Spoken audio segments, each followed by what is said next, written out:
लग जी के चरणों में इच्छामी।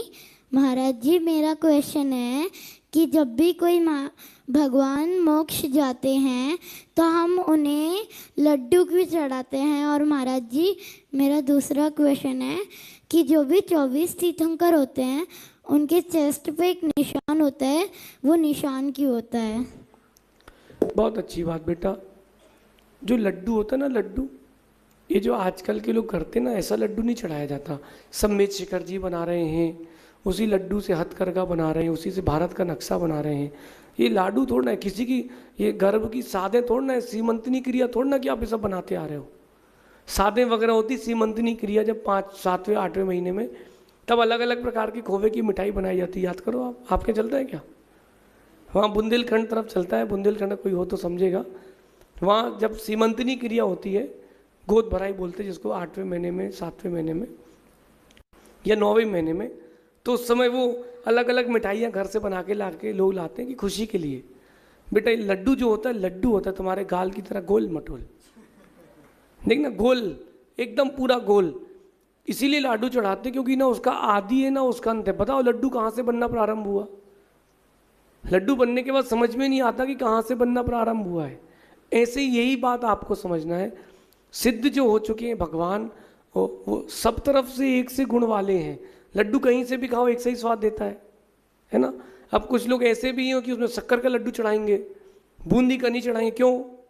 बोले हम फलाना पंथी हैं। अरे तुम्हारे दिमाग में तो कचरा भरा है। लड्डू तो लड्डू होता है, और ऐसे लोगों को मैं कहता हूँ कि वही शक्कर वाला लड्डू खिलाओ, इतना बड़ा वाला, बोले खाओ, बोले अरे जो लड्डू खाते हैं वो चढ़ाया जाता है। बढ़िया सुंदर बूंदी का लड्डू चढ़ाओ। मैंने तो अपने जबलपुर में बचपन से बूंदी का लड्डू देखता है चढ़ते हुए। अब किसी ने बंद करा दिया तो पता नहीं।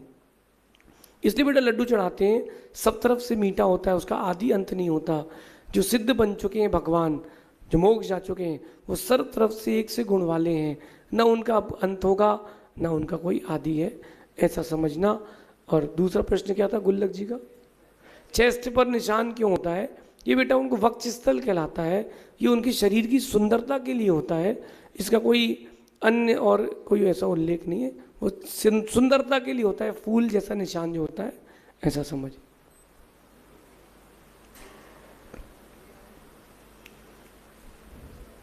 तीनों महाराज के चरणों में नमोस्तुते जी के चरणों में इच्छामी। महाराज जी, मेरा ये प्रश्न है कि जब पारसनाथ जी भगवान की मूर्ति काले रंग की होती है तो हमें मंदिर में काले रंग के कपड़े क्यों नहीं पहन के आने चाहिए? बहुत अच्छी बात बेटा, सुनना। प्रतिमा बनाने का उल्लेख भिन्न है, क्योंकि कई जगह ऐसा होता है कि वही पत्थर मिलता है। तो वास्तु का नियम है कि अगर भगवान की प्रतिमा बना रहे हैं तो जो पाषाण उपलब्ध है उसकी बना ले। काले रंग पे भी चंद्र प्रभु भगवान हो सकते हैं और सफ़ेद रंग पर भी पाषाण हो सकते हैं, इसमें कोई बाधा नहीं। अब रही बात काले कपड़े की, तो मैंने भी बचपन से सुना कि काले कपड़े का निषेध होता है। लेकिन मेरा यह मानना है व्यक्तिगत, अब किसका क्या मुझे नहीं पता, कि कपड़े भले ही काले हों, कम से कम मन तो साफ रख के आना चाहिए। और वो जो मन साफ रख के काले कपड़े पहन के आ रहे हैं वो अच्छे हैं, और सफ़ेद साफ कपड़े पहन के काले मन के साथ आ रहे हैं वो अच्छे नहीं हैं। बेटा मैंने सफ़ेद कपड़े वाले ब्रह्मचारियों को भी देखा है। अब तुमने पूछा तो बताते, हमने आरिका माता जी को भी देखा है, छुल्लक जी को भी देखा है, मंदिर में बैठ के प्रतिक्रमण कर रहे हैं। और मैंने उनको गुरु जी का ग्रंथ भेंट किया कि माता जी हमारे गुरु जी का ग्रंथ है, तो जिनवाणी दी तो लेना चाहिए। देखा दूर से ही, किसकी है? मैंने कहा आचार्य विशु से। हाँ वो अलमारी में रख दो। मैं समझ गया कपड़े सफ़ेद है लेकिन मन काला है।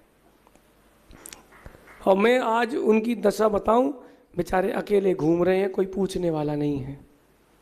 कहाँ बड़े बड़े संग 25, 30, 30 पिछियों के साथ रहते थे, अब अकेले 2-4 पिछी में घूम रहे हैं। बेटा कपड़े कोई भी रंग के पहन के आना, मन साफ रखना। और कोई बोले कि काले रंग के कपड़े नहीं पहनते, तो उनसे बोलना कि जब ध्यान करते हैं ना, तो साधु परमेष्ठी का ध्यान ब्लैक रंग पे ही करते हैं। तो रंग खराब नहीं है, तुम्हारी दृष्टि खराब है, ऐसा समझना। शेष